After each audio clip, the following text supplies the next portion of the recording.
Faire découvrir ou redécouvrir son pays, sa culture et son patrimoine à travers des activités ludiques, c'est le pari lancé par de plus en plus d'entreprises ivoiriennes.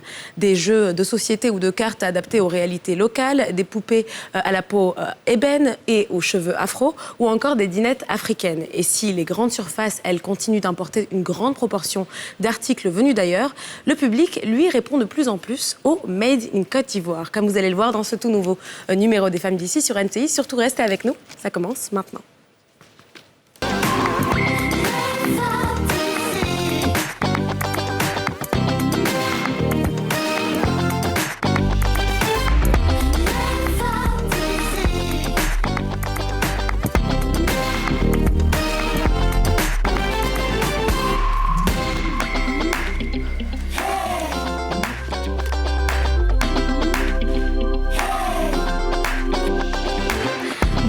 Bienvenue dans un tout nouveau numéro des Femmes d'ici sur NCI, votre rendez-vous 100% féminin et 100% franc-parler. Bonjour les filles, comment ça va? Ça va bien, merci. Toi? Très bien.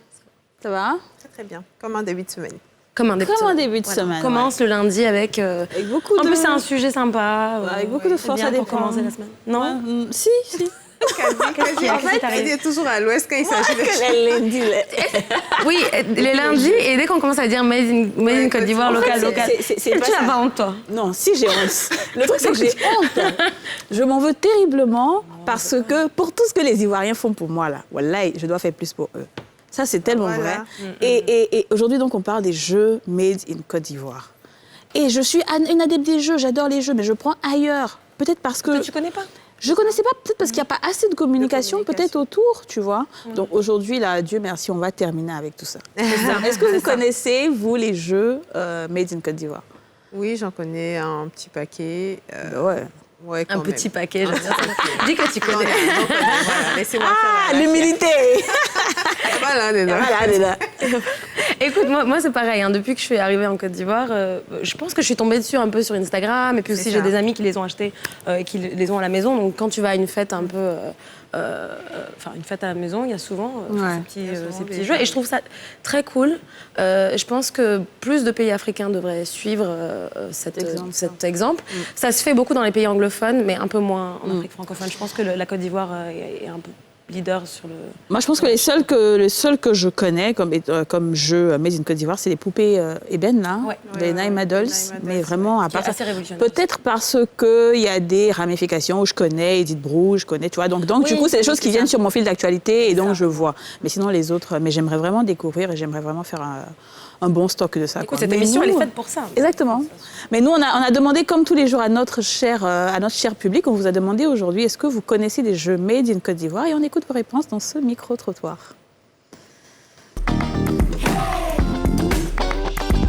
Non, je ne connais pas. Oui, effectivement, je connais bien des jeux Made in Côte d'Ivoire. Vu que tout jeune, on pratiquait beaucoup les jeux des billes, la pétanque, les baby-foot. À Walé, je ne sais pas trop friand à Walé, mais j'ai vu des frères, des amis jouer à la Walé. Jeux de dames, Lido, tout ça. Non, je vois, mais je ne m'intéresse pas à jouer. Pendant ce petit micro-trottoir, nos invités du jour nous ont rejoints.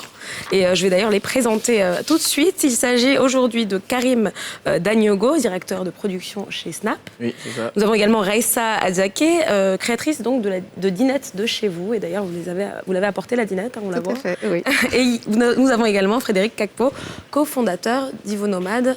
Accessoirement, vous avez créé ces jeux, ces puzzles. Connais-tu mon beau pays? C'est ça. Bonjour à tous les trois, vous allez bien? Bienvenue. Merci. Alors, vous, ce sont les dinettes. C'est ça. Et Snap et Ivo Nomade, ce sont les jeux de société, on va dire, les puzzles et jeux de société. Oui. Alors, pourquoi cette idée de création des jeux Made in Côte d'Ivoire? Je pense que là, on va faire un tour de table. Écoutez, j'ai trouvé qu'on ne valorisait pas assez ce qu'on avait chez nous. Voilà, on a toujours fait la part belle à tout ce qui venait de l'Occident, alors qu'on a tellement de trésors ici. Donc, pourquoi ne pas mettre tout ça en lumière et intéresser nos enfants à ce qui vient de notre terroir, leur apprendre leur identité culturelle afin qu'ils puissent véritablement s'en approprier. Voilà. D'accord. Je pense que c'est à peu près le même principe aussi. Nous, on est parti sur la base que on voyait des quiz, on nous faisait des quiz, à l'école, on nous donnait des quiz, mais c'était toujours en rapport avec la culture européenne et tout ça. Donc, c'est nous aussi, on va créer des quiz qui ont un rapport avec notre culture et puis la culture africaine. Voilà pourquoi l'idée de base qui a fait naître les cartes. Ouais. C'est très bien. C'est pareil pour vous aussi? Pareil, on va dire c'est la même chose. C'est la même motivation. Oui, c'est la même motivation. Mais il faut dire que nous, on est parti d'une autre expérience, en fait. Parce qu'à la base, on a un blog de voyage, en fait. D'accord. Donc, on parcourait certains pays d'Afrique. Et à chaque fois qu'on revenait, on nous demandait nos expériences de voyage, en fait. Donc, de fil à aiguille, on s'est dit, bon, puisque les gens ne connaissent pas vraiment certains pays d'Afrique, ce serait bien déjà qu'on puisse faire un travail à la base, en fait. Ouais. Voilà, donc là, on a commencé à mettre en place comment est-ce qu'on allait pouvoir faire des jeux qui allaient permettre aux gens, aussi bien les grands que les petits, de pouvoir découvrir l'Afrique, en fait. Donc, c'est toute l'Afrique, pas forcément la Côte d'Ivoire? Non, pas forcément la Côte d'Ivoire. On est vraiment sur toute l'Afrique, ouais. Parce qu'on a un jeu de 7 familles, par exemple, qui regroupe 7 pays d'Afrique de l'Ouest. Okay. Donc, à travers ce jeu-là, vous pouvez connaître les pays d'Afrique de l'Ouest. On a un jeu de paires qui vous permet de connaître les pagnes de 31 pays d'Afrique, en fait. Voilà. Donc, ça permet vraiment de bien connaître les choses, en fait. Donc, voilà. Et alors, concrètement, comment ça s'est présenté, cette aventure pour vous? Et on imagine que les débuts n'ont pas dû être faciles, surtout que c'est un peu récent, tout ça. Hein, oui, nous, c'est récent. Ouais. Ça date de 1 an et demi, on va dire. Ouais. On avait le blog déjà depuis 2 ans. Et 1 an après le blog, on s'est décidé à mettre en place les jeux. Bon, j'ai dit on parce qu'on est 2. Hein. Il y a Lisette et Baeni qui est avec moi. On travaille ensemble sur le projet, en fait. Voilà, donc c'est vraiment comme ça que ça a commencé. Après, on travaille uniquement sur fonds propres. Hein, voilà. C'est vraiment sur fonds propres qu'on travaille pour le moment, avec nos économies. C'est avec ça qu'on a débuté. Mais le grand challenge maintenant, c'est vraiment la distribution. Voilà, c'est vraiment la distribution parce que même en Côte d'Ivoire, ici, les grandes enseignes de distribution sont encore réticents à prendre les produits et ils demandent aussi beaucoup de marge, en fait. Voilà, ici, des marges de 35%, donc c'est un peu compliqué. C'est toujours comme ça, comme tout entrepreneur en Côte d'Ivoire, c'est chaud. Et comment le public reçoit vos différents produits? Comment est-ce qu'il se comporte sur le marché? Alors pour nous, c'était véritablement quelque chose... C'est comme si les gens attendaient, en fait. C'est comme s'ils attendaient qu'on crée quelque chose qui parlait d'eux, qui parlait de notre propre identité. Je donne l'exemple avec les jeux de Snap Culture, par exemple. Dedans, l'édition dernière, ça c'est la nouvelle édition. Mais l'édition de l'année passée, c'était centré sur la culture ivoirienne. Donc il y a des questions qu'on retrouvait dedans, peut-être qu'on n'a pas... On voyait partout, mais personne n'a eu l'idée de mettre sur des cartes. Je vous donne l'exemple. On dit par exemple, que dit la tante à l'INJS lorsque que disait la tante assise par terre? C'est des choses drôles, mais on apprend quelque chose. C'est parti de quoi? Le confinement, à Makori et tout. Donc c'est des questions comme ça qui revenaient. Et puis les gens... Des références aussi. Exactement, des références liées à la culture ivoirienne. Donc quand tu lis, ça te permet de t'identifier en fait à notre culture, à ce qui se passe en Côte d'Ivoire et tout. Donc les gens attendaient ça. Ils étaient contents de voir qu'on a pensé à créer quelque chose qui leur parle et tout ça. Mais le développement a fait aussi que quand ça va ailleurs, peut-être on a exporté au Sénégal et même en France aussi. Au Sénégal, par exemple, les gens qui jouaient, ils apprenaient sur la Côte d'Ivoire, à Abidjan peut-être, mais bon, eux, ça ne leur disait pas grand-chose. Donc voilà pourquoi la nouvelle édition a tout changé, parce qu'on voulait que ça soit inclusif et tout ça. Pour le continent africain. Vous êtes sur fonds propres aussi comme... Oui, on est sur fonds propres. On est sur fonds propres, on n'a pas d'investisseurs. Non, on est sur fonds propres, on roule en fait, sur fonds propres. Et pourtant, c'est quand même des idées qui sont novatrices, qui plaisent, comme vous dites. Et je pense peut-être même davantage à la jeune génération qui a envie d'avoir ces petites activités de socialisation. Ouais. Vous n'avez pas, et je m'adresse à tous les trois, cherché à obtenir des investisseurs qui portent votre idée, votre projet? Moi, je pense que pour les investisseurs, la plupart du temps, comme on dit ici, on n'achète pas poisson dans l'eau. Voilà. Donc, ils veulent vraiment voir déjà, en fait. Voilà. Il faut déjà que nous-mêmes, on puisse faire la première étape. Et je pense que ce qu'on est tous en train de faire là, c'est de montrer notre capacité à produire quelque chose. Et maintenant, je pense qu'après ça, maintenant, ils seront beaucoup plus à l'écoute, en fait, pour savoir, voilà, qu'est-ce qu'on peut vraiment faire, parce qu'ils vont se rendre compte qu'il y a du business. Parce que nous, par exemple, ça, par exemple, c'est notre best-seller. On en a imprimé 1000, il nous en reste pratiquement plus. D'accord. Voilà, tout est parti. Imprimé 1000 de quand? L'année dernière. Oui, l'année dernière. Ah oui, c'est parti assez rapidement, effectivement. Nous aussi, l'année dernière, l'édition qu'on a produite, on avait... En fait, on se retrouvait avec des quantités... On a produit peut-être 600 paquets. Et les 600 paquets, en 2 semaines, max, 1 semaine et demie, tout est épuisé. Donc, les gens nous appellent, ah bonjour, on veut nos cartes. On dit, bon, le stock est épuisé, mais ce qu'on va faire, on va lancer une nouvelle commande. On lance la nouvelle commande épuisée. Ah oui, d'accord. Donc, on est là, puis on se dit, bon, faut qu'on trouve un moyen, en fait, pour refaire de nouveaux paquets et donner aux gens, en fait, l'envie de jouer encore plus. Et là, c'est là on va, en fait, chercher des investisseurs, mais eux, ils sont un peu réticents. Ils sont beaucoup réticents. Est-ce que ça paye? Est-ce que... Bah, après, nous-mêmes, on cherche parce qu'à la base, c'est un studio de réalisation, un studio de création. Donc, nous aussi, on cherche ailleurs des fonds qui nous permettent en fait de créer ces jeux. Et Raïssa, comment ça se passe? C'est pareil. C'est pareil. Les investisseurs ne sont pas très, on va dire, très chauds. Ils ne sont pas très chauds parce que c'est tout nouveau pour eux, en fait. Voilà, c'est quelque chose qui est en train d'éclore. Donc, ils observent. Ils observent, voilà. Mais comment est-ce que les dinettes se comportent sur le marché, sachant que, habituellement, pour les enfants, on se dit que quand c'est les dinettes en plastique, c'est pas salissant, ça n'encombre pas. Et là, on a des vraies marmites, des vrais ustensiles de cuisine qui vont... Les enfants vont certainement utiliser de vrais ingrédients qui vont être salissants, il faut utiliser du feu et tout ça. Comment est-ce que les parents... Il faut utiliser du feu? Ah oui, c'est de vraies marmites. C'est de vraies marmites, c'est de vrais fourneaux. Non, on peut cuire. Il faut.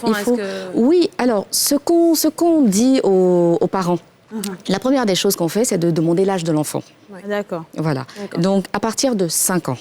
On estime qu'à partir de 5 ans, un enfant, que ce soit fille ou garçon, un enfant est capable de reproduire les mêmes gestes que sa maman ou sa tata dans la cuisine, écraser, piler, ce genre de choses. Et donc, à partir de ce moment-là, on demande aux parents de façon expresse de surveiller l'enfant quand il y a utilisation du feu.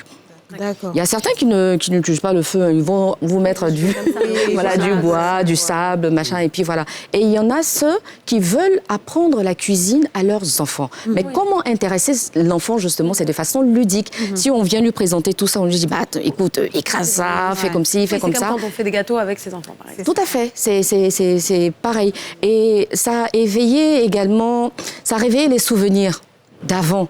Quand on était petit, on utilisait des bois de conserve, tout ce qu'on trouvait. Voilà. On soufflait. C'est exactement cette image-là, justement, que j'avais vue il y a 4 ans, parce qu'il y a 4 ans que j'ai lancé Dinette de chez nous. C'est cette image que j'ai vue qui m'a ramené justement des années en arrière. Je me dis, mais attends, quand on était petit, c'est ce qu'on faisait. Donc pourquoi ne pas remettre ça au goût du jour, mais d'une autre façon? Plutôt que d'utiliser justement des boîtes de conserve, on va utiliser de vrais ustensiles pour intéresser un peu plus et comment se fait la fabrication même de ces... Est-ce que vous partez voir un menuisier, un ferronnier? Oui, bien sûr. J'ai des artisans avec lesquels je travaille. Donc là, par exemple, vous avez la marmite à la chaudronnerie. Voilà, vous allez à la chaudronnerie, il y a les différents modèles. On a différents modèles. Nous sommes en train de travailler même sur un modèle spécial Dinette de chez nous, parce que chaque année, on essaie d'innover, en fait. Par exemple, ça. Vous voyez, c'est un fourneau de couleur. Avant, c'était juste... c'était que la couleur grise. Parce que quand on les achète, ils sont moches. Ils sont très moches. Oui, il faut les améliorer, les côtés esthétiques exactement, aussi. Apporter l'esthétique. Mais au-delà même de l'esthétique, vous savez, quand on les achète, il y a les aspérités autour les coins. Voilà, donc pour éviter que les enfants ne se blessent, on leur demande de les rogner. Donc vous voyez, là, je fais comme ça. J'ai pas de problème avec, voilà. Donc, on fait très attention à tout ça. On a des menuisiers également qui fabriquent les tabourets. Moi, je les habille.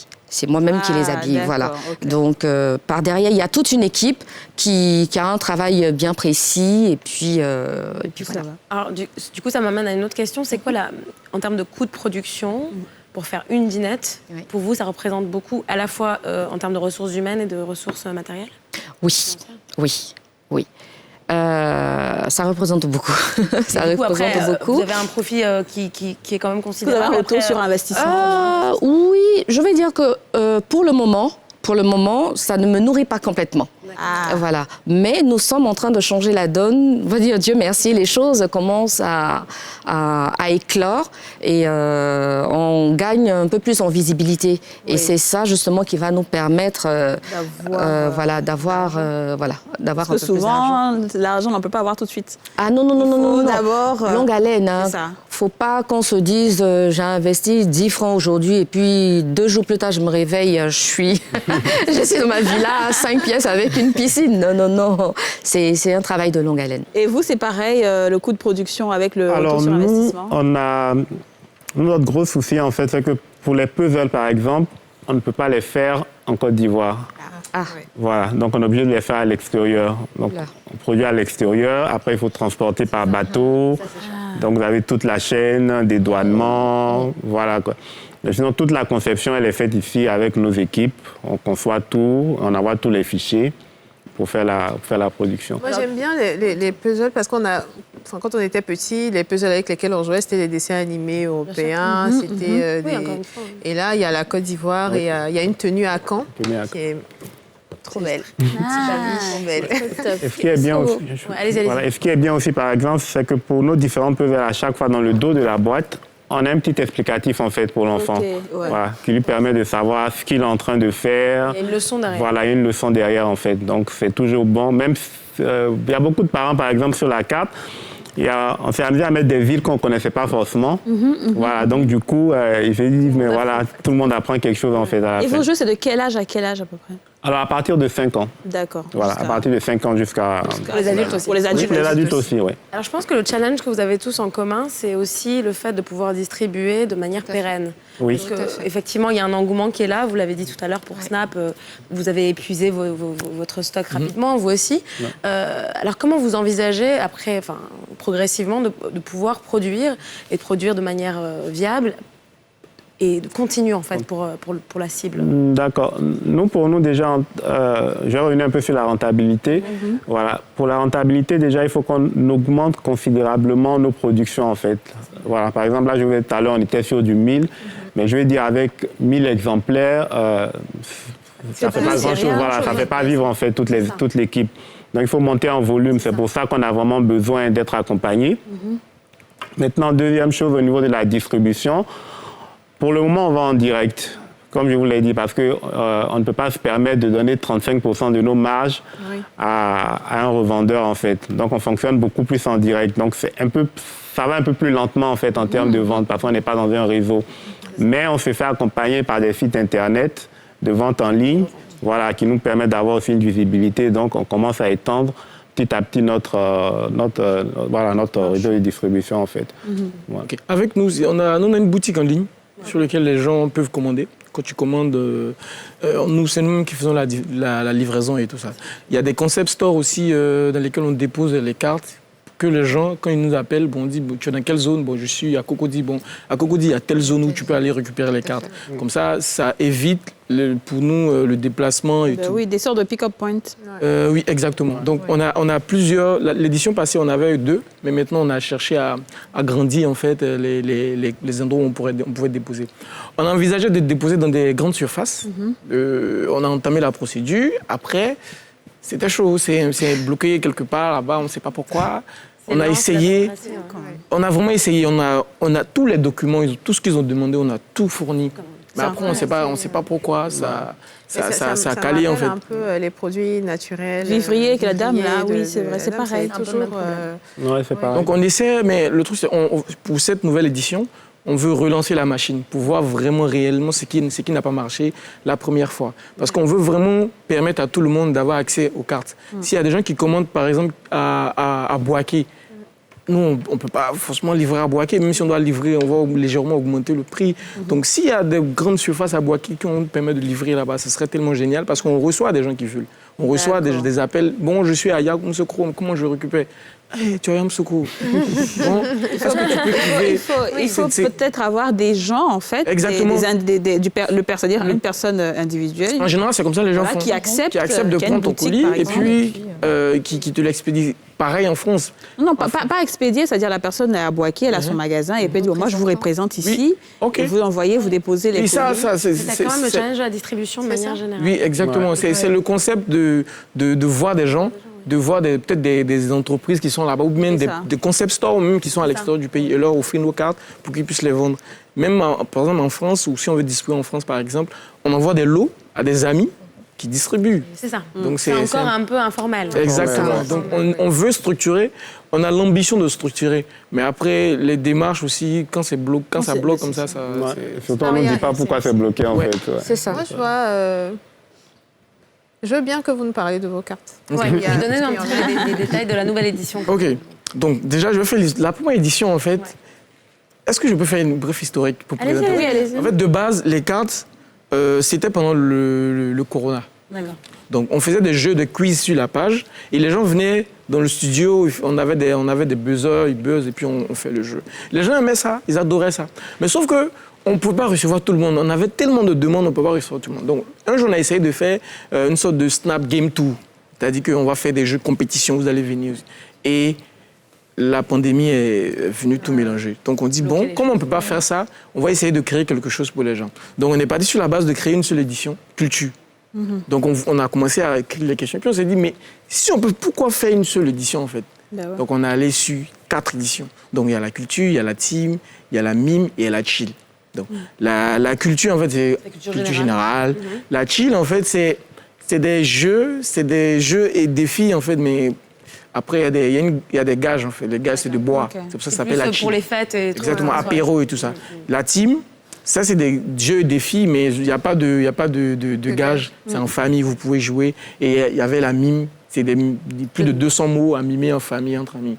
Maintenant, on a vu que cette nouvelle édition, il fallait tout changer. Par exemple, la culture, si on va au Sénégal, la culture ivoirienne n'est pas forcément connue au Sénégal ni au Bénin. Donc, il fallait faire une inclusion de tout ce qui est comme culture générale partout. Donc, on a vu culture générale, on a mis partout, en fait. Plutôt continental. Continental, exactement. Donc, avec la date aussi, qui est une nouvelle édition pour vraiment... Date, comme un rendez-vous. Exactement, la date, c'est des rendez-vous, c'est des têtes à tête. Et puis, on a remarqué que les gens, quand ils vont dans des dates, ils arrivent, vont discuter, ils vont rester comme ça. Donc, on dit, bon, on va créer des questions qui vont permettre aux gens de briser la glace. Et pendant le rendez-vous avec la personne, tu peux aller avec tes cartes? Tu mets dans ton sac. On va à la pub ou on fait un... On va à la pub. On va continuer avec vous tout à l'heure, mais on se retrouve tout juste après une page pub. Tout de suite.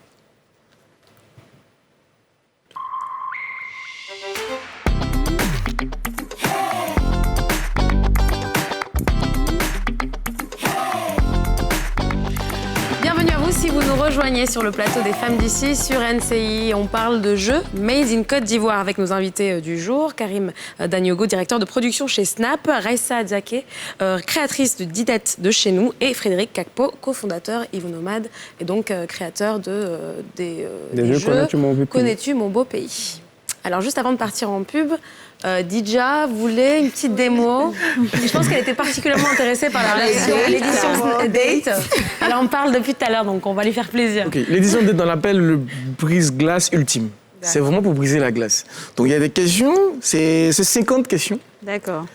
Donc, le jeu se présente. Si on veut avoir un deuxième date, on ne joue pas les 50. On fait un petit peu. On fait 20 à 10. Moi, je me demande si tu arrives à 10, là, on sera déjà avancé à un niveau, là. Non, pour aller plus tôt. Avec tes cartes, la personne doit te regarder avec des grands yeux. Qu'est-ce que tu fais? Non, je garde dans ta poche. Donc, tu peux dire à la personne, j'ai quelque chose à te proposer pour la chose. Et puis, tu fais ça. Il faut le présenter comme il faut. Ah, qu'est-ce que c'est? Bah, on va juste s'amuser. Un petit jeu. Si c'est original, c'est vrai. Voilà. Donc, voilà, c'est 50 questions. Et comment on choisit? Comment on choisit? Alors, c'est comme des cartes de jeu qu'on pose comme ça. Voilà. Et puis, au fur et à mesure, toi, tu tilles. Quand tu tilles... Et quel est le genre de question? OK, la première question qui vient, si tu pouvais avoir un super pouvoir, que choisirais-tu? Ah, c'est bien, j'aime bien ces questions. De lire dans les pensées. Voler. Voler comment? Ok. Sans voler. Ça, je peux aller partir où je veux, tu sais, sans passer par l'avion, l'aéroport. Exactement. Moi, je pense que ce serait lire dans les pensées. Dans les pensées. Pareil. Mais qu'est-ce que vous voulez savoir là? Anticiper les Je suis choses. un date avec quelqu'un, je veux bien savoir ce qu'il Ah, pense. ça Ah va oui, mal. on marque ça permet d'identifier les menteurs, les choses comme ça. Et par rapport à la personne, pas par rapport au super pouvoir, mais par rapport à la Ouais, c'est personne. ça. Après, il faut bien mélanger. Ouais, bien Quand sûr. on mélange très bien et tout.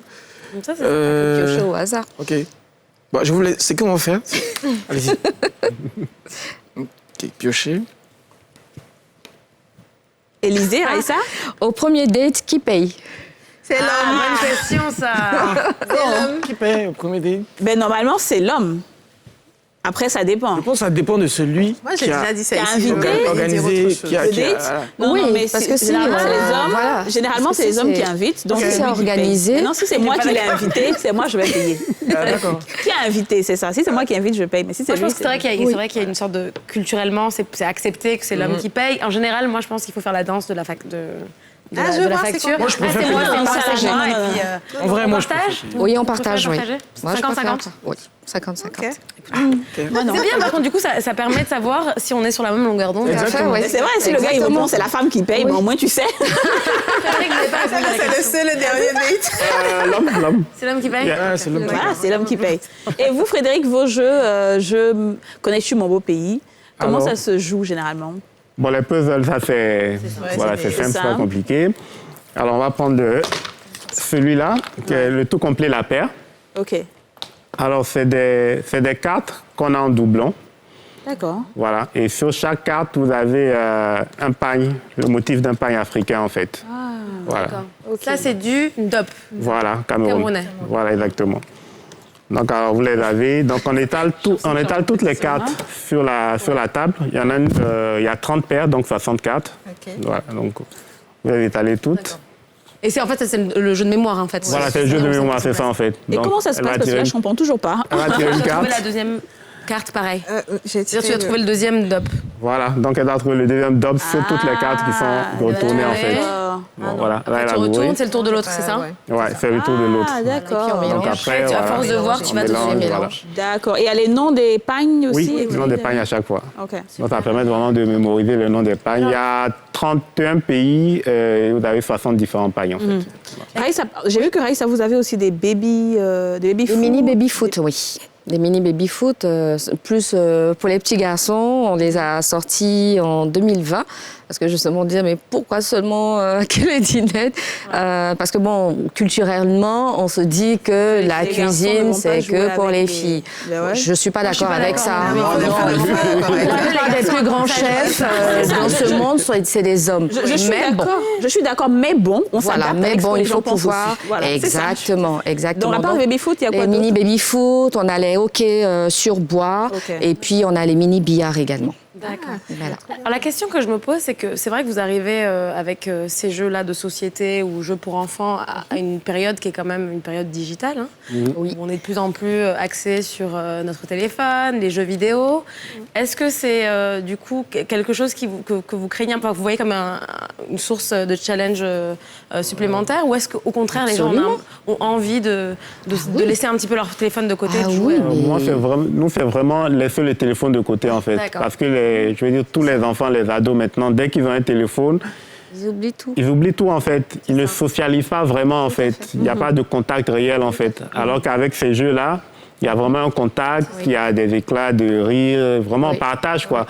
Donc, même C'est avec vraiment aider les gens à se déconnecter. voilà, se déconnecter. Nous, vraiment, c'est ça le principe. Donc, on a pris vraiment une option tranchée là-dessus. Moi, je veux rajouter quelque chose parce que ça permet de se déconnecter, mais de rester connecté. Pourquoi? Parce que quand on est en train de jouer, on aime bien faire des petites vidéos pour poster, Bien sûr. Oui, en bien taguant sûr. la marque, en disant, Ouais. voilà, Ouais. sur les réseaux. Donc, Tout à fait. quelque part, on reste toujours connecté, un peu déconnecté. On se quoi. déconnecte.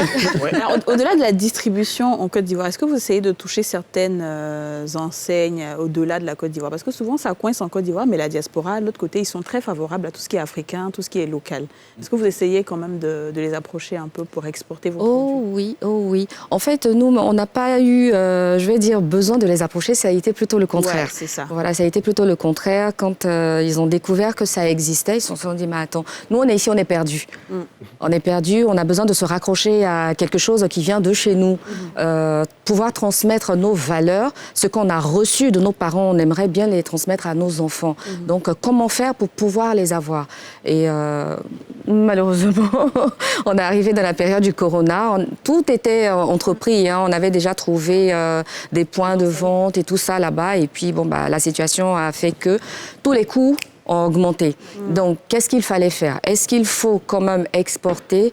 Mais ça va revenir trop cher pour ceux qui veulent ou on attend. Bah, on a choisi d'attendre. On a choisi d'attendre, mais quand même, on exploite toujours d'autres possibilités de pouvoir faire Et vous aussi, c'est pas... Après, c'est pareil, comme elle a dit tout à l'heure. Nous, c'est cette année qu'on veut vraiment miser sur les grandes enseignes, peut-être à l'extérieur. Parce que ce qu'on fait, c'est juste contacter des amis qui vont nous permettre de faire connaître le jeu là-bas déjà. Faire connaître et savoir qu'ici, on peut créer des jeux de ce genre de jeu-là. Et aussi qui vont nous envoyer vers les grandes enseignes. Donc c'est un peu à cette étape-là que nous sommes. Alors pour vous, quelque part, le marketing passe aussi par votre création de contenu vidéo, hein, puisque clairement. Et les réseaux sociaux, ça vous aide énormément. Exactement. Nous, on peut malheureusement ou heureusement pas dissocier Snap les cartes du média. Parce que c'est du média que les cartes sont nées. Parce qu'on avait l'habitude de faire des jeux, des quiz en fait sur le média où les gens venaient. Donc c'est une continuité en fait que sont les cartes. Et par rapport aussi à la connexion digitale, est-ce qu'on veut que les gens... Oui, nous, l'idée c'est que les gens ne soient pas tout le temps connectés sur leur téléphone, mais en même temps on veut créer une expérience de jeu. Permettre aux gens de se reconnaître en fait à travers le jeu. C'est pour ça que par exemple dans ce paquet-là, la Chill Edition, on a une carte de QR code. C'est-à-dire que vous avez la possibilité vous-même de créer votre jeu. Vous inventez le jeu et ça se retrouve sur notre site internet. Donc quand vous êtes en train de jouer, quand vous scannez le QR code, ça vous renvoie sur la page en fait. Et puis la carte qui est là actuellement, c'est la carte Ezezo Tuyo. Le challenge, c'est donne 500 francs où tu prends un verre. Donc c'est créer l'expérience, amener le joueur, exactement, amener le joueur à se reconnaître, à s'identifier à ce que nous on fait. Si tu joues aujourd'hui, on va appeler une carte les femmes d'ici. La carte, c'est l'intitulé de la carte. Ça va, vous serez content de voir qu'il y a une carte qui porte votre nom et le challenge, c'est vous qui l'avez créé. Ça fait un peu plaisir. Donc c'est un peu ça. En fait, on comprend que l'innovation, c'est important dans ce qu'on fait. Oui, bien sûr, bien sûr. Là, par exemple, nous, on n'a pas voulu rester que dans la vente. On a créé un concours culinaire. La finale, c'était lundi, le lundi dernier. Oui, pour enfants. On a appelé Talier-You. Talier, l'assiette, et You, embêtait l'enfant. Donc, l'assiette de l'enfant. Donc, il s'agissait pour les enfants de préparer, justement, sur les dinettes, tous les plats qu'ils voulaient. Et puis, on a mis les vidéos sur notre page Facebook. Les gens ont voté. Donc, on a choisi 3 finalistes qui ont compéti le lundi dernier. Et c'était en direct, justement. On utilise énormément également les réseaux sociaux. Voilà. Aujourd'hui, c'est incontournable de toute façon, le digital. Voilà, on ne peut pas y échapper. Donc, ça a été fait en direct. On a suivi tout ça. Tout a été fait. On est même en train de préparer la deuxième émission. Et pour tous les 3, c'est quoi le next step? L'étape suivante. Nous, notre étape suivante, c'est vraiment la distribution. Voilà, il faut qu'on soit vraiment répertorié sur différents points de vente, aussi bien en Côte d'Ivoire qu'à l'extérieur. Et vous pensez à d'autres jeux en attendant que Oui, on a un nouveau jeu de puzzle qui va sortir d'ici la rentrée. Et on est en train de préparer le premier jeu de plateau. Un vrai jeu de plateau qu'on est en train de... Comme Monopoly, c'est ça? Voilà, qu'on est en train de... Non, ça en fait ça, mais... Ludo, peut-être? Ludo? Non, pas Ludo. C'est plutôt des questions culture générale? Non, jeu de cartes. Non, mais on travaille vraiment là-dessus pour le moment. Mais ce sera un jeu de plateau, en fait, qu'on est en train de préparer. Et un peu comme Snap aussi, on a un jeu de quiz qui est en préparation. D'accord. Voilà. Mais le nouveau puzzle, lui, il est prêt déjà, là. Il est en production, là. Donc, Et est-ce que c'est cher? Ça coûte combien, vos jeux, à peu près? Alors, nous, c'est 5 000 francs. 5 000 Le jeu de cartes. Le jeu de cartes, 5 000. D'accord. Je pense que c'est assez accessible. Oui, je pense que c'est accessible. Pour 5 000 francs, c'est bon. Et puis après, il faut valoriser la culture. Souvent, il y a des choses où tu n'as pas besoin de penser à l'argent. C'est vrai. Non, et puis bon, après, c'est vrai que les jeux sont aussi chers si tu... Ouais, c'est ça. Oui, voilà, c'est ça. Sinon, plus cher même. Oui, nous, par exemple, c'est entre 5 000 et 12 000. Celui-là, il est à 5 000, 6 500 et les puzzles sont à 12 000. Mais oui, quand je pense que le Monopoly, il est à combien? Je pense qu'il est à 13 000 parce que moi, je joue beaucoup, 13 000 ou 14 000. Alors, ça dépend des éditions.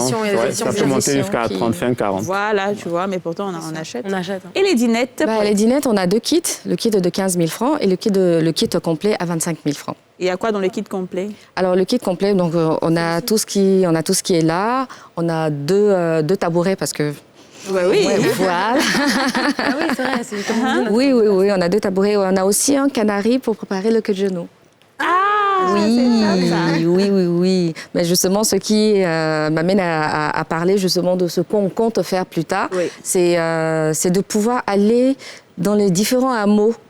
Vous voyez, pour faire ressortir les vieilles casseroles là de la case et tout ça. Quand on prend par exemple le canari, préparer un queue de genou dans un canari est totalement différent que de préparer un queue de genou dans une casserole. Le goût n'est pas pareil. Ouais. Donc le canari, il vient du pays profond, donc du côté des Akanches et le Baoulé. Donc mettre en lumière donc le canari. On va aller au nord, mettre en lumière la calebasse, aller à l'ouest, revenir au centre, venir encore au sud et tout ça, pour montrer ce qu'on a de plus précieux qui nous permet de... valoriser le terroir. Voilà, c'est exactement ça. Mais les baby-foot, là, moi, c'est ce qui m'intéresse. C'est combien? Les baby-foot, là. C'est des garçons, donc... c'est ça. Oui. Alors, les baby-foot sont à 30 000 francs. D'accord, ça va. 30 000 francs, les baby-foot. C'est bon, on va en prendre.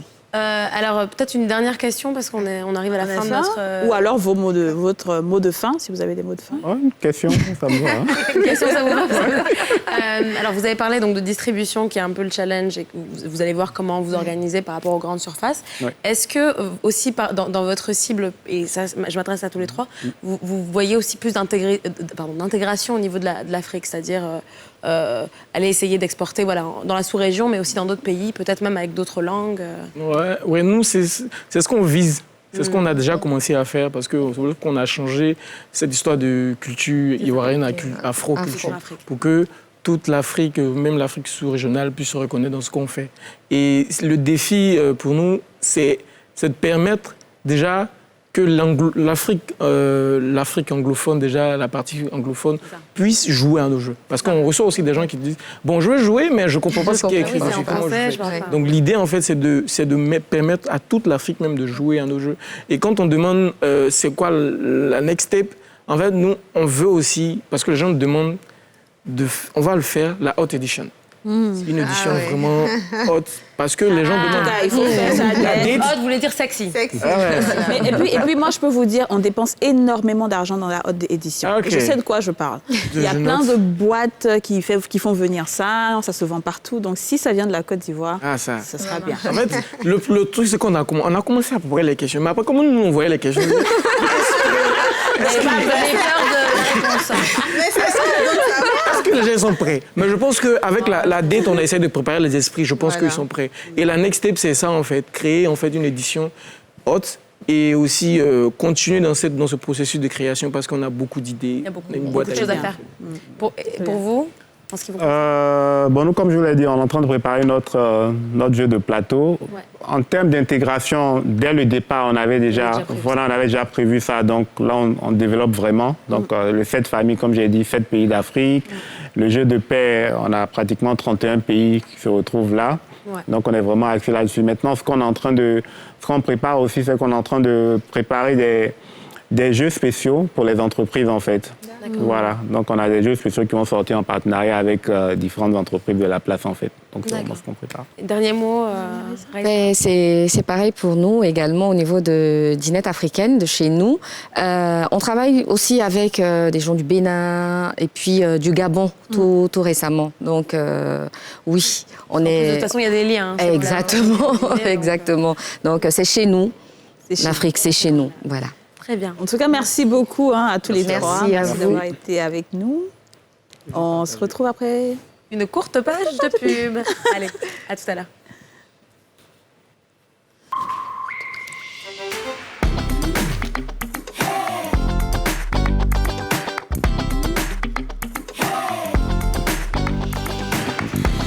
sur le plateau des Femmes d'ici, votre émission préférée. Je rappelle que les Femmes d'ici, c'est tous les jours du lundi au vendredi à 13h05 sur NCI, la nouvelle chaîne ivoirienne. Après les jeux, on va maintenant changer de registre et partir à la découverte d'une jeune dame qui est spécialisée dans le remodelage du corps, une alternative à la chirurgie esthétique. C'est dans le miroir de Karel Guillet, propriétaire de Kawa Spa. Tout de suite. Cette fibre entrepreneuriale, elle la traîne depuis les bancs de l'école. Ma première entreprise, c'était en terminale. J'avais un petit magasin à Coco Vico. Je vendais des sacs, des mèches. Là, j'étais à l'école, j'étais en terminale. Et je voyageais, je partais à Lomé en car. J'achetais les sacs. Je venais, je vendais. Là-bas, le magasin, je crois, je l'ai eu pendant 1 an et demi, 2 ans.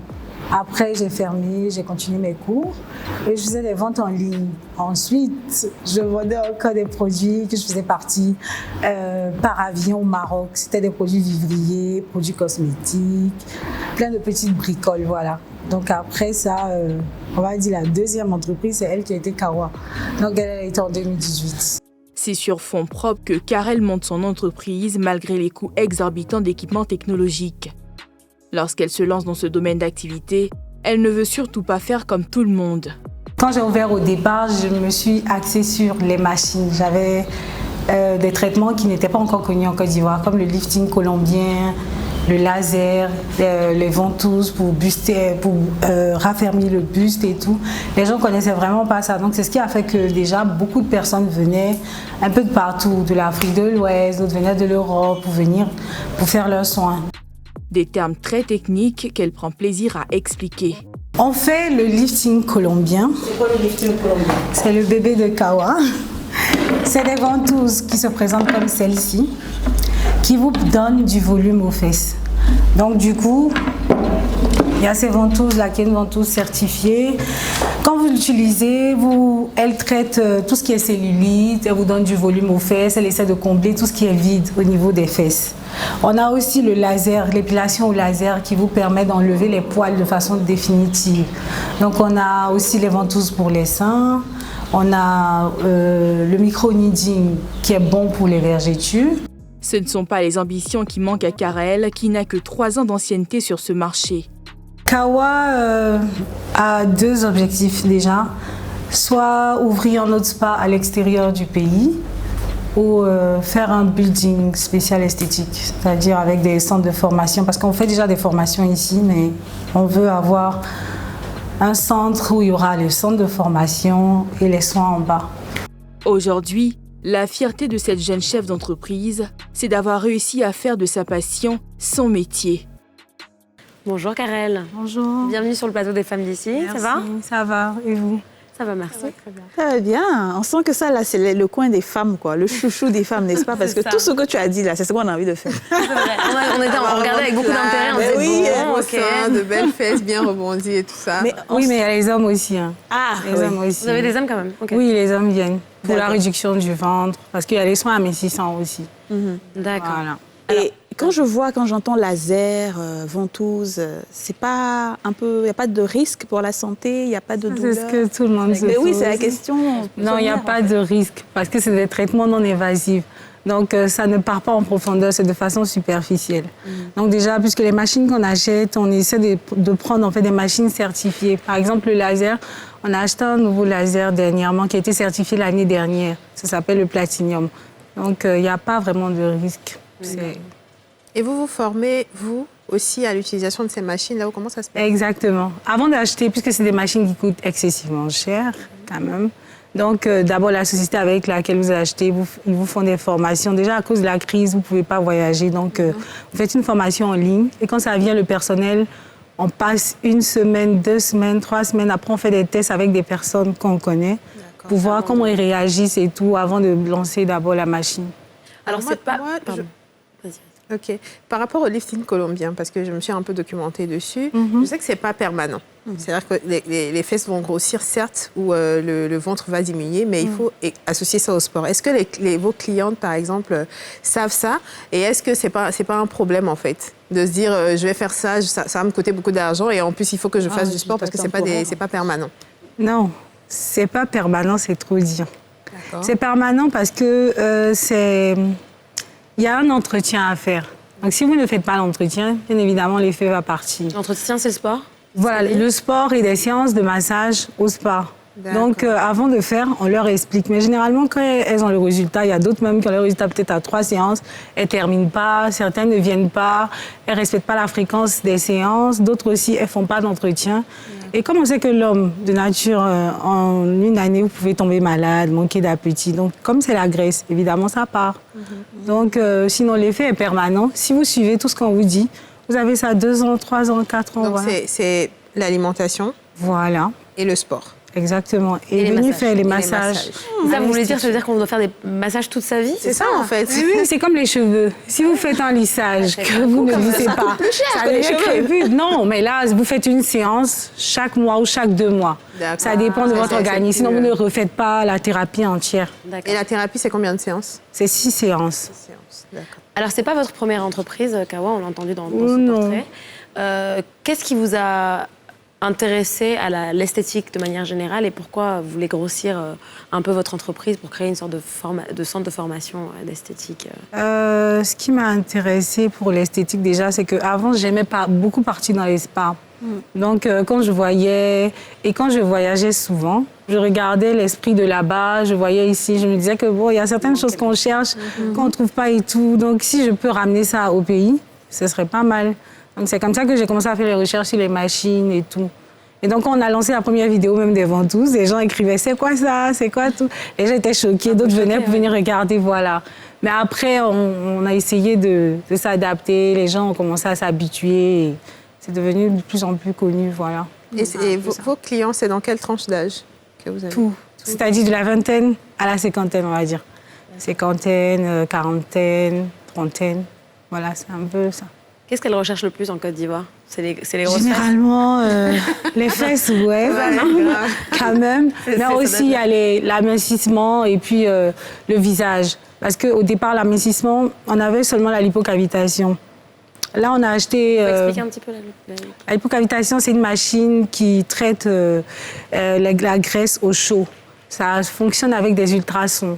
Donc, ça dépend de la zone que vous choisissez. Si vous voulez traiter le ventre, il y a des recommandations qu'on va vous donner. Ça traite aussi la cellulite. Il y a 5 machines dessus. Donc, c'est un tout en un.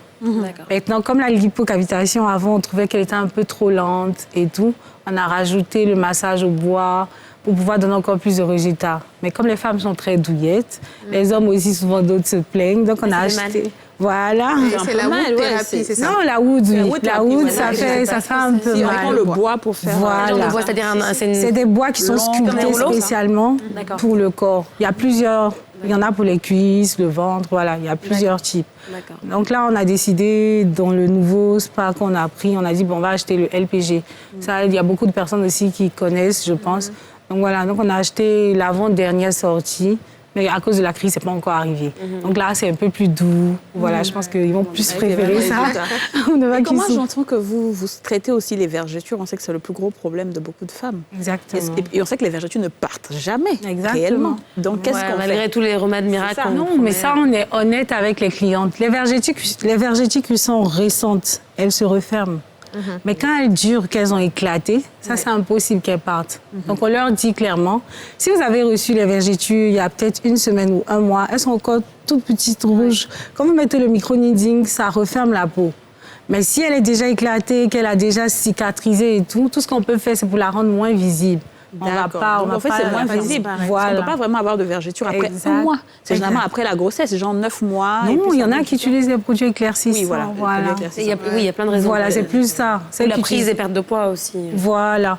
Prise de perte de poids, généralement, ils ne font pas le micro-needling, ils font une autre machine. Ça permet de lifter, mais ça ne part pas, mais ça va rendre en tout cas l'aspect de la peau meilleur. D'accord. Voilà. Bien, donc, on est honnête avec elles, en tout cas. On leur explique déjà pour qu'elles sachent, et puis voilà.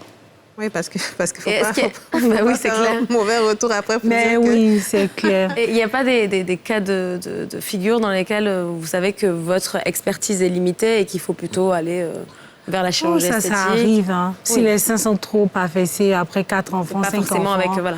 Avant tout, peut rien faire. C'est-à-dire, là, même dès qu'on vous voit, en même temps, on vous dit non, ça ne pourra pas. Donc, ça fait que, comme on avait vu plusieurs cas, et ça fait vraiment de la peine parce qu'il y a certaines personnes qui sont désespérées, ne peuvent plus porter des habits et tout. J'avais fait un voyage en Tunisie il y a peut-être 8 mois. Donc, j'ai essayé là-bas de parler avec une agence, visiter une clinique et tout. Donc, on avait parlé d'un partenariat où certaines personnes, s'ils veulent partir faire la chirurgie, comme ils ne connaissent pas forcément des gens là-bas, ils venaient à Kawa et on essayait d'établir le lien pour qu'ils partent là-bas se traiter. Donc, ce n'est pas obligé de faire la machine. Si ça ne peut pas, on ne va pas vous faire dépenser l'argent pour rien. Ouais. Voilà. Parce que la ventouse, ça fait vraiment lever les seins aussi? Ça donne du volume et ça raffermit les seins. Ah bon? Oui. Moi, c'est des choses qui m'intriguent. Comment ça marche, en fait? C'est un drainage des tissus adipeux.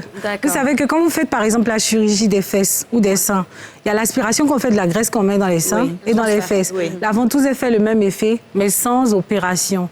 Et à la différence, c'est que l'effet n'est pas waouh, mais ça vous donne un résultat que quand vous-même vous voyez, voilà, c'est très naturel. Quand votre mari ou votre ami voit, il se dit, mais qu'est-ce que vous faites à vos seins? Parce que ça trace. Et c'est cher, ce genre de choses? Nous, on a essayé d'être accessible quand même. Du genre... Pour 6 séances. La prochaine, c'est quoi la prochaine? Pour les 6 séances. Pour les 6 séances, ça revient à 240 000. Ça, c'est quoi, la ventouse pour la poitrine, les fesses? Pour les seins, ça revient à 180 000. Pour les 6 séances? Pour les 10 séances, pour les seins. Ça va? Oui, ça va. Et en plus, il y a une crème qu'on vous donne, qui tonifie et tout. Donc... Je te vois trop venir. En fait, non, oui, tu vois, moi, peut-être ce qui peut m'intéresser là-bas, c'est... Qu'est-ce qui peut m'intéresser là-bas? En fait, les fesses, il y a tout. Moi, je te vois venir. Je vais rajouter quand même, ça suffit à mon... Ah oui, si, ça me fait. Moi, personnellement, je vais rajouter. Je pense que ce que j'ai m'a donné, c'est beaucoup déjà. Moi, ça me plaît. Non, mais il y a tout. Même si les traitements ne vous plaisent pas, il y a les massages, il y a les pédicures, il y a le blanchiment de dents. Il y a tout, on fait pratiquement plein de choses. Alors, une dernière question, parce qu'on ne nous reste plus beaucoup de temps avec vous. Vous avez parlé d'ouvrir d'autres salons dans la sous-région? Oui, exactement. C'est quoi votre plan exactement et comment J'ai reçu beaucoup de personnes du Cameroun, de la Guinée et le dernier pays, c'était, je crois, le Sénégal. Donc, je suis en train de voir. Les Congolaises, elles m'ont écrit, mais je ne les ai pas vues beaucoup. Donc, je suis en train de voir d'abord. Donc, c'est un besoin qui est... Oui, parce qu'il y a beaucoup de demandes quand même. Elles viennent beaucoup du Cameroun, voilà. Donc, je me suis dit, si on fait dans un pays qui n'est pas très loin, là, elles pourront aller là-bas au lieu de venir forcément en Côte d'Ivoire ici pour venir faire leurs soins. Voilà. Très bien. Merci beaucoup, Kawa. Kawa Esthétique. On va passer là-bas, on va faire un tour là-bas. Je vous attends. On continue l'émission tout juste après cette petite page de pub. À tout de suite.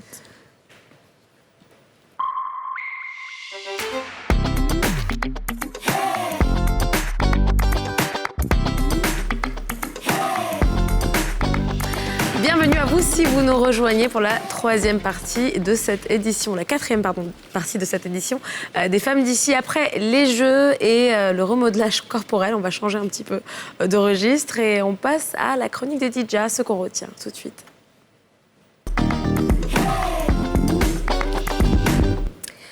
Oui, mesdames, aujourd'hui, j'ai décidé de vous parler de ces stars-là qui ont compris qu'elles pouvaient rentabiliser avec leur notoriété et créer des business. Hein, Kadi, on se comprend. Exactement. Et je vais commencer par ce chanteur-là qui est compositeur, producteur et qui a investi dans une entreprise de textile éco-durable qui s'appelle Bionic Yarn et qui produit des tissus à base de bouteilles recyclées. De bouteilles? De bouteilles en plastique. Bouteilles en plastique. Recyclées. Ah, d'accord. Okay. Voilà. Et donc, c'est Pharrell Williams. Ah, d'accord. J'ai pas entendu parler de ça. Voilà, qui s'appelle Bionic Yarn, la marque s'appelle. Et moi, j'aime particulièrement parce que c'est écologique et qui s'intéresse à l'environnement et à la planète. Ensuite, c'est une star de la musique. Et la musique n'a vraiment plus aucun secret pour elle. Elle a d'ailleurs cette année battu son propre record et a 28 Grammy Awards. Vous savez de qui je parle? Beyoncé. Voilà. Ah, ouais. Et donc, elle a lancé un service de livraison de nourriture végétalienne appelé 20 Days Nutrition. C'est ça. Et maintenant, on la voit plus avec Adidas, Ivy Park, avec une marque de vêtements avec Adidas et qui gagne beaucoup d'argent. C'est la quatrième saison, même troisième ou quatrième? Oui, il y en a plein. Il y en a beaucoup. Il y en a plein. On passe à une autre star de la musique, donc Rihanna avec Fenty. Ouais, franchement. Rihanna, je pense qu'on peut dire que maintenant, c'est plus une star de la musique, c'est une businesswoman. Elle a oublié de chanter, elle n'a pas fait de musique. Elle fait juste du business sur business. Exactement. Vu qu'il y a l'argent ailleurs. Elle a fait Fenty Beauty, Savage It's Fenty, Fenty Skin et Fenty, la marque de vêtements de luxe qui n'a pas duré, qui n'est pas restée longtemps, mais cette femme a le business dans le sang. Et franchement, c'est une grande source d'inspiration, je pense, pour beaucoup. Ouais. Il y a beaucoup de femmes qui ont décidé de faire comme elle. Je parle de Saweetie et de Cardi B. Saweetie qui s'est lancée donc dans le vernis à ongles avec une autre marque. Et Cardi B qui veut lancer une gamme pour produits capillaires. Elle a d'ailleurs dit « Je veux être aussi riche que Rihanna ». Yeah. Donc, elle a dit clairement « moi, j'attaque ». Mais par contre, j'ai l'impression que tout le monde veut se lancer dans les cosmétiques, non? C'est le moment où le maquillage, les cheveux, tout ça, surtout dès que tu es une star. Ouais. Après, peut-être c'est peut-être ce qui marche, ça dépend de...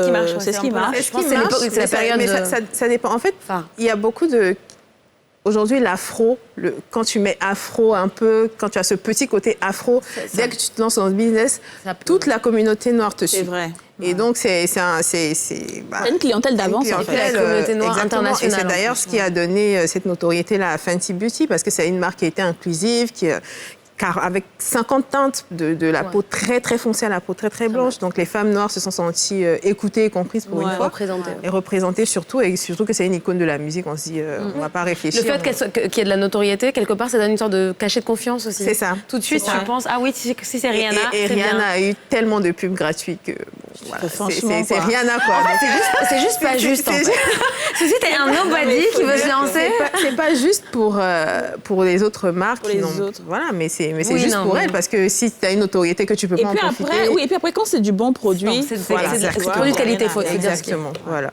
Bon, par contre, Fenty, la marque de vêtements, n'a pas fait long feu parce que c'était des vêtements beaucoup trop Rihanna. Et puis trop cher. Et que des femmes ne pouvaient pas... Une femme lambda ne pouvait pas porter. C'était un peu plus haute couture. Et puis très, très cher aussi. Et puis, on va terminer. Cette fois-ci avec Jay-Z, donc Monsieur Beyoncé. Ouais. Oh, arrêtez ça. Mais c'est Beyoncé. C'est pas Monsieur Beyoncé, c'est Jay-Z. T'es plus riche avant. Tu sais quoi tout le monde sait que Beyoncé, c'est ma star, mais on ne peut pas dire Monsieur Beyoncé. Mais si on dit Madame Jay-Z, on peut bien dire Monsieur Beyoncé. Non, elle, on l'appelle pas Madame Jay-Z. Chacun est sa propre personne à part entière. Et c'est ça qui fait vraiment la force de ce couple-là. C'est que lui aussi, à côté, il est manager, il est agent de joueurs de basket. Et il a sa marque de champagne, voilà, qui coûte cher. Voilà, donc... Ça va. Attends, il y a Tidal qu'il a vendu il n'y a pas longtemps pour je sais pas combien de millions de... Et il a une agence de marketing aussi. Enfin, il fait plein de choses. Il a une équipe de basket. Il rappe même plus aussi, hein. Wow. Moi, je sais pas ce qu'il rappelle même de toute façon. Ah, Khalif, tu exagères. Non, Khalif va énerver les gens. 50 Cent aussi, qui a sa marque de champagne et tout. Exact. Il y a plein de stars comme ça qui font. En Afrique, il y en a.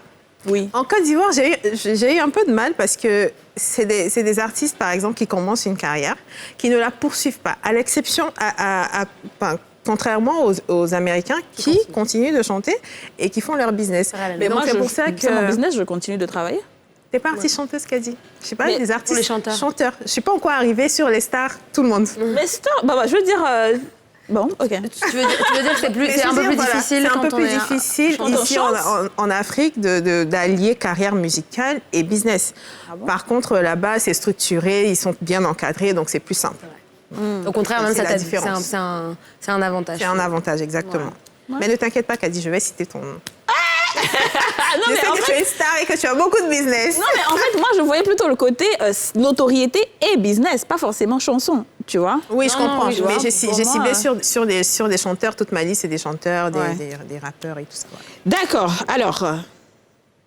On va maintenant passer à notre crush clash. Exactement.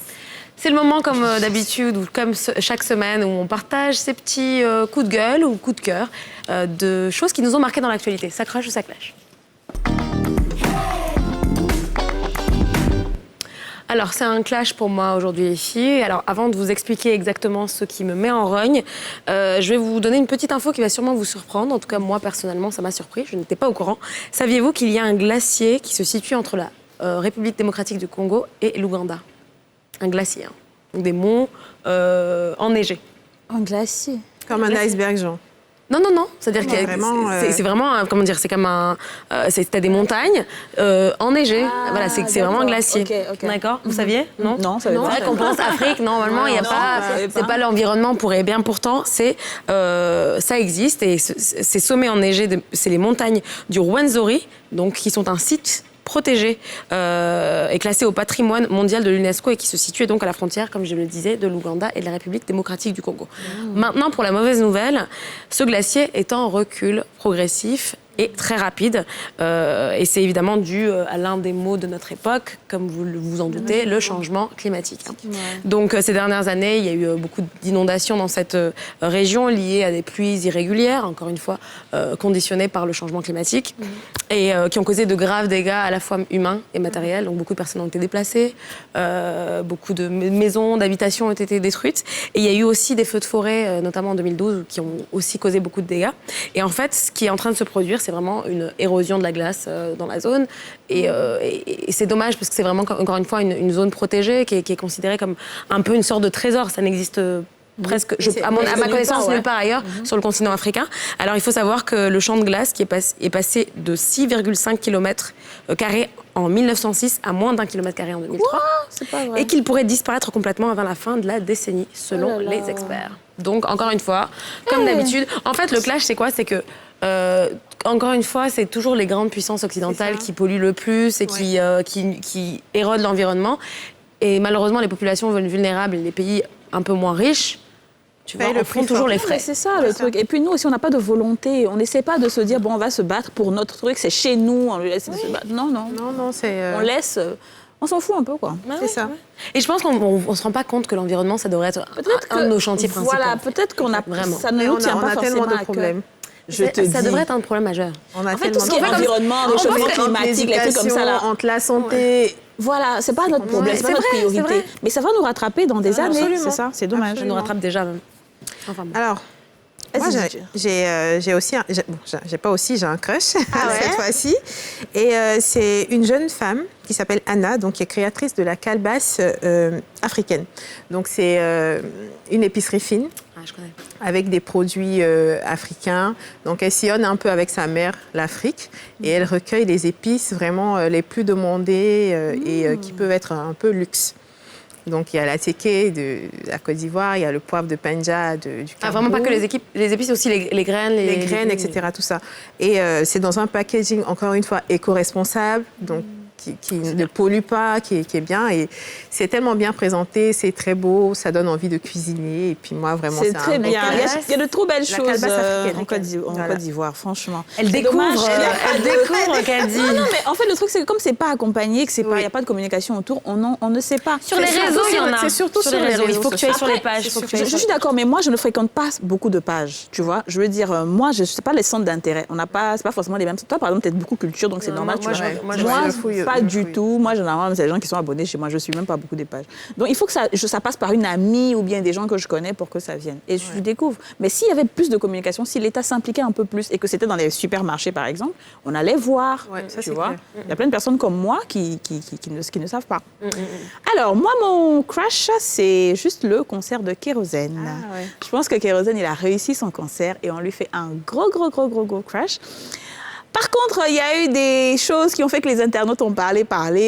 Il y a le Mollard qui est venu distribuer près de 10 millions de francs CFA sur lui, comme ça, en liquide. Et c'est mal passé? Et non, pas mal passé. Les internautes disent que les gens meurent de faim, les gens font ci, les gens font ça. Mais le gars, là, combien de millions? En tout cas, apparemment, c'était 10 millions. On n'a pas compté, mais en tout cas, c'était beaucoup dans sa main.